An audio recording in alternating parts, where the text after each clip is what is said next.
I've been working with executives, managers, supervisors, and other forms of leaders for over 11 years now. I've discovered a hidden element that most leaders are unaware of.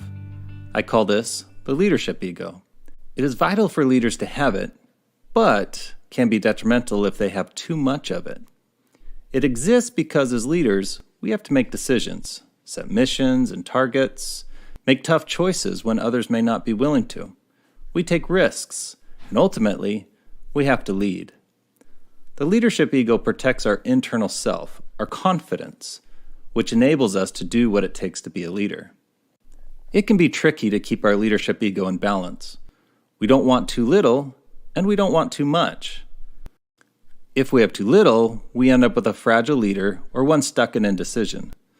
This leader may feel like an absent seat when it comes to any leadership movement or tough decisions. They may shy away or even quit. If we have too much of that leadership ego, we become a blind leader, potentially building a house of cards.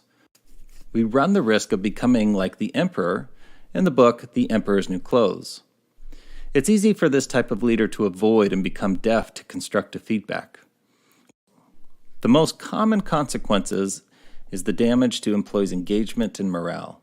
Not only does it affect employees and the workplace, it also affects you and potential growth. You are creating a ceiling to your own leadership development.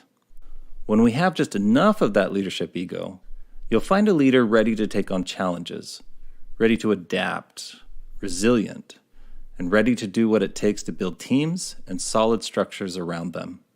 A simple way to assess your own leadership ego is to take a look at how you respond to constructive feedback.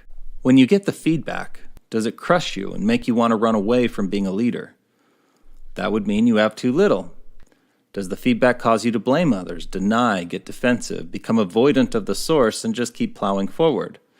If that's the situation, then you definitely have too much. However, if you get the feedback, assess it, look for ways to grow and adjust the course accordingly, while moving forward, you're probably in that sweet spot. In MI Lead, we often work with leaders to find that right balance. We provide leadership coaching and training on how to assess where you are at in your leadership ego. We support leaders in learning how to receive and evoke constructive feedback. We provide tools to boost staff engagement. MI Lead is about helping systems improve, keeping creativity and momentum alive across the team. In MI Lead, we often work with leaders to find that right balance. It can make a powerful difference.